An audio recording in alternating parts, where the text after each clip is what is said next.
What is up, guys? Chase Oliver 68 here, bringing you my Survivor Series 2012 review. Alright, so let's get started with this bad boy. The pre-show match was three-man band defeating Team Cobra. Don't care, really. I'm happy that three-man band won. But all of a sudden, we get this random Survivor Series match, and from what I'm reading, it was Team Clay versus Team Tensai. So I'm like, what? And Team Clay featured Brodus Clay, the International Airstrike, which is Justin Gabriel, Tyson Kidd, Sin Cara and Rey Mysterio defeating against Tensai, the Cologne cousins, Primo and Epico, and the primetime players, Darren Young and Titus O'Neil.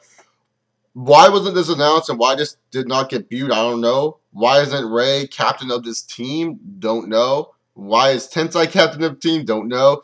Did I care so much about this match? Not really. Was this match fun and entertaining? Yeah, I thought it was a good, entertaining Survivor Series match, especially how Survivor Series is known for these type of matches. The only problem I had with this was that Brodus Clay got eliminated, and Tensai got eliminated, and then all the heels got eliminated, and all four of those faces survived. And I think to myself, how does this benefit the primetime players? How does this benefit the Colognes for being on here? It doesn't benefit neither of them. I mean, Darren Young just totally looked like a bitch taking every finisher. So really, to be honest, I feel the match kind of failed what it should have accomplished, and that should have benefited both teams. That's what these Survivor Series matches are supposed to do. Benefit the superstars involved in them. I think Tensai's character, though, did get a huge boost in this type of matchup. He looked very good in this matchup. I say Tensai's best performance since Money in the Bank this year. Overall, I thought this was just a fun match to watch. Nothing really too special here, but fun match. Next up, we got Eve and Caitlyn. And before the match, Oksana attacked Caitlyn. Who cares? And then Eve was like, oh, I didn't want you to get hurt. And it's like, this storyline could have been good, but you pissed on it. But Eve and Caitlyn, whatever. It was just whatever to me. I'm not trying to diss it because it's the Divas division. And I know a lot of people feel like, people just trash the Divas division. I actually like the Divas division, but I just feel that, that they colossally failed at making this into a big-time feud, to a good Divas feud that we're missing in the WWE these days. So I'm just like, why should I invest myself really into this match? I watched the match. Felt the match was dull and boring. Eve wins. Right decision. Let's move on forward to Antonio Cesaro facing my boy and Little Chris's boy, R-Truth. And Little Chris, this is a sad day. Because Little Chris, why is it a sad day? I can't say it. Little Chris says because R-Truth lost. And I understand why R-Truth lost. Cesaro, he needed a win. But really, to be honest, and Little Chris here can agree with me. Little Chris, is R-Truth a legitimized face? Little Chris says no, and I agree. I mean, R-Truth is not a legitimized face. Let's face it. Like, I love R-Truth. R-Truth is a great worker. I think he's enjoyable. But the thing is, he's not legitimized as a face to really take this win for Cesaro to the next level. This win for Cesaro, I really don't think it's going to help him all that much. And really, to be honest, I just feel the U.S. title is just a useless prop now more than anything else. I felt the only time I really felt the U.S. title meant something was when Zack Ryder held it, because he was aiming for that shit like every single day of his life. And it really felt like it was special that someone wanted the United States title. And then after when Jack Swagger won it, I just felt the belt has just gone downhill. And do I think it can recover? I hope so. Can Cesaro recover it? Maybe so, but as for the match itself, just a standard SmackDown match. That's all I can say. It's just a standard SmackDown match. You can watch this match on SmackDown. You'll get the same result. And that's pretty much what I have to say here. Alright, the World Heavyweight Championship match. Sheamus facing the Big Show. I really thought this match was going to be really good again, because last pay-per-view's match was damn good. I enjoyed the hell out of it. This one, I wouldn't say it was as good as Hell in a Cells. I thought it was okay. I didn't like the ending too much. Like, the whole referee shit. Sheamus bro-kicked the referee because Big Show pushed him into there. And then the Big Show wins by knockout punch. He gets a 1-2-3 pinfall. And they reverse the decision because they go through instant replay. And I think to myself all the time, okay, A, shouldn't Big Show be fined for touching the referee? B, why isn't Sheamus getting in trouble for kicking the referee? C, why isn't every match under instant replay? D, what the fuck is going on?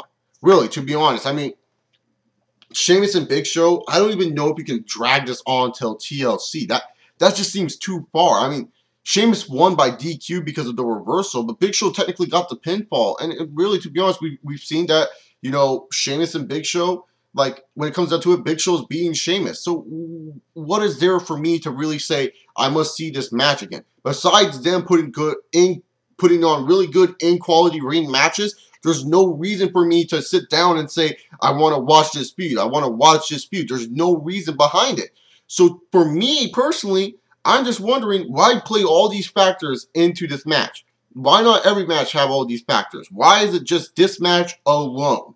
Why is it this match alone? And it just baffles me. The match, like I said, not as good as Hell in a Cell, but it is still a pretty good match. Definitely check it out if you want to. Don't know where this will lead up to for both of these characters. Is Big Show going to go on to feud with Randall Keith Orton? Is him and Sheamus going to continue?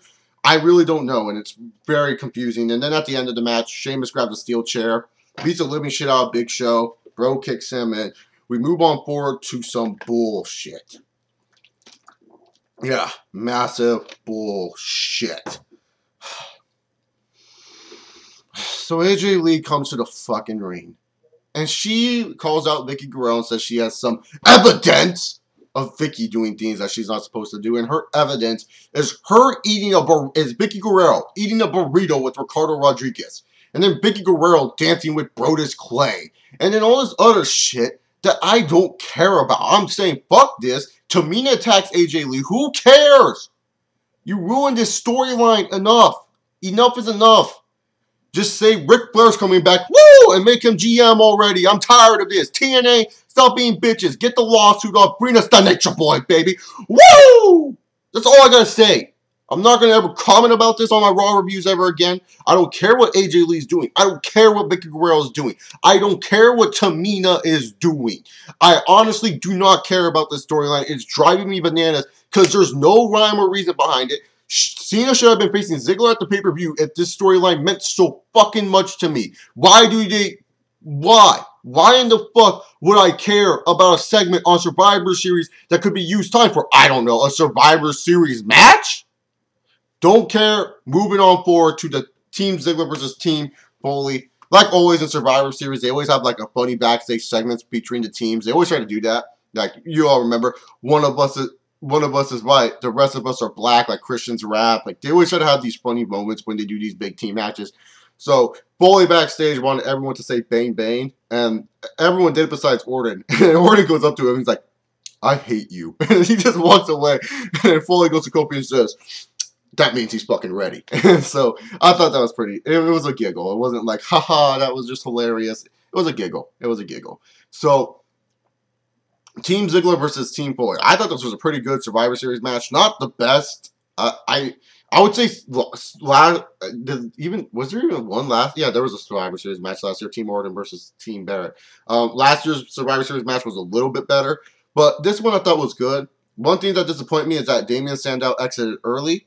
One thing that I liked about this match was Ziggler getting 2 eliminations, and at first, this is what my mindset was when Orton was a sole survivor against Del Rio and Ziggler. Oh, I do not agree with Daniel Bryan tapping out to Del Rio, by the way. I don't understand why Daniel Bryan had to tap out to Del Rio. But I was wondering to myself, you know, when The Miz came in, he got the huge pop, which I love. That means The Miz is fully face, and there was no switch. Miz became face. Sucks that he had to get eliminated. Sucks that the Miz face character is not really going to get the huge elevation that it could have gotten if he won this match. But I understand why a certain individual won it. See, WWE kind of booked themselves in a corner here because, you know, you want to ride off this Miz face momentum. You really want to promote Miz as a very good guy. But at the same time, you have to promote someone else because he is going to become a future world champion. So the end of the match comes with, you know, Randy Orton. He's in the ring by himself. It's just him versus Del Rio and Ziggler. And so many people thought, uh-oh, here comes an Orton hero moment. He eliminates Del Rio. He's about to eliminate Ziggler. Like, Ziggler's down. And Orton's like, oh, I'm hearing the voices in my head. And I'm hearing the voices too. I'm like, yeah, baby, you better do it. Backs up with a punt. Ziggler gets up. Sweet super kick. 1, 2, 3. Sad that Orton didn't get the sole survivor, but smart decision of Dolph Ziggler winning this match, especially that he eliminated Kane and Randy Orton in this match. I think that was a great move by the WWE. Wade Barrett eliminated Kofi Kingston, so is Wade Barrett going back to IC title feud with Kofi Kingston? I hope not. Why is Del Rio eliminating Bryan? Is Del Rio going to replace Cody Rhodes and Damian Sandow's tag team while Cody Rhodes is out for a while? I don't know. I don't know the full answers behind this, but in all honesty, I'm just happy Dolph Ziggler won. But once again, I kind of wish Miz could have gotten a win too, just because I think it would have helped his base character to monster levels. I think it would have. But I'm glad that he was really getting over as a face in this match. Very happy for the Miz. All right, so now we get the triple threat match between CM Punk, John Cena, and Ryback. And this match itself, I actually thought was not that bad. I actually enjoyed myself watching it. I just sat back. I didn't know who was going to win. And most of the time, I felt sometimes I felt Cena was going to win. Sometimes I felt Ryback was going to win. Sometimes I felt CM Punk was going to win. And, you know, the match itself was pretty good. And then we get to the ending. Now, I know many fans may be thinking I'm bashing the ending too hard. But I'm not bashing the ending to a full extent. I just think the ending was poorly done. Very lazy, very boring. That's all I gotta say. First off, I'm happy for Dean Ambrose, Seth Rollins, and God, I forgot the other guy's name. Hold up, let me get him. I only know that Dean Ambrose, Roman Reigns. I'm happy for those three that they're being featured on WWE TV. Congratulations to them. Great for them. All three hardworking superstars that deserve a spot on the main roster, and especially with the WWE champion, that's a good spot. I just felt it's kind of lazy and boring because how many times have we seen this type of shit where a champion forms like a big old faction and then the faction either becomes something great that we love to see or something that turns out to be total shit. Just saying, I just felt the ending was kind of lazy. It could have been done better. CM Punk could have just won by pushing Ryback off or something, doing the cheap heel tactic. It would still been lame and lazy, but at least CM Punk didn't need help to win. But it looks like Ryback's about to win. He hits Shell Shock on John Cena. John Cena is just dead in the ring. And those three came out. CM Punk picks up the pieces and he wins. And I just think it's a lazy booking. That's just me. But I'm happy for those three. I'm not pissed off that those three came in. I'm happy that those three are in. But they could have been brought in a little bit better. Like, say on a Monday Night Raw, like them just attacking John Cena out random. That would be cool. That would have been cool. But just this, it's like, how many people are going to be like, you know, people are going to hear about it, but where's the interest of, I got to change my channel to see this shit? It would be more interesting if it was going on Raw and a buddy texts you saying, hey, this shit's going down, and then you change your channel like, oh, fucking shit. That's just me. That's just my mindset of it all. But I'm happy that Punk retained because you obviously need to keep Punk's momentum going. But where's this going to lead, and how's this faction going to work out if it is indeed a faction?